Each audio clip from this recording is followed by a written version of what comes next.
My brothers and sisters of Burkina Faso, my beloved Africans across the continent and truth seekers around the world.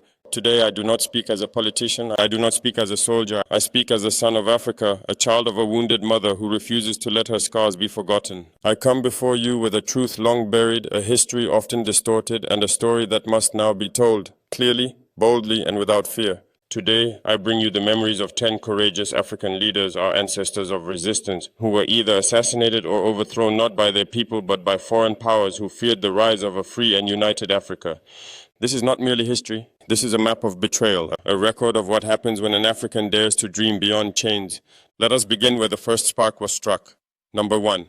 Kwame Nkrumah, Ghana. He was the first to rise. In 1957, Dr. Kwame Nkrumah led Ghana to independence. He was not just a leader, he was a visionary. He believed in Pan-Africanism, in unity, in building an Africa that would never again kneel before Europe or America. But that vision terrified the West. In 1966, while on a peace mission to Vietnam, Nkrumah's own government was overthrown in a CIA-backed coup. Why? Because he embraced socialism, because he challenged colonial economics, because he dreamed too loudly. He died in exile. But his dream, it lives in us today. Number 2, Patrice Lumumba, Congo. Then came Congo's shining light, Patrice Lumumba. Young, passionate, fearless, the first elected Prime Minister of the Democratic Republic of Congo. He sought to return Congo's vast wealth to its rightful owners, the people. But that made him a Cold War target. In 1961, with CIA and Belgian complicity, he was captured, tortured, and murdered. His body was dissolved in acid. Only a single tooth remained. That's what they left, a tooth, thinking they erased a man. But Lumumba became a legend. Number 3, Thomas Sankara, Burkina Faso.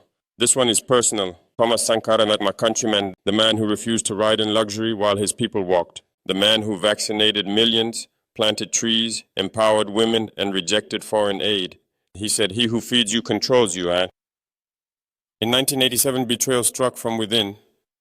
Blaise Compaoré, once his closest ally, led a coup backed by foreign interests. Sankara was gunned down at just 37.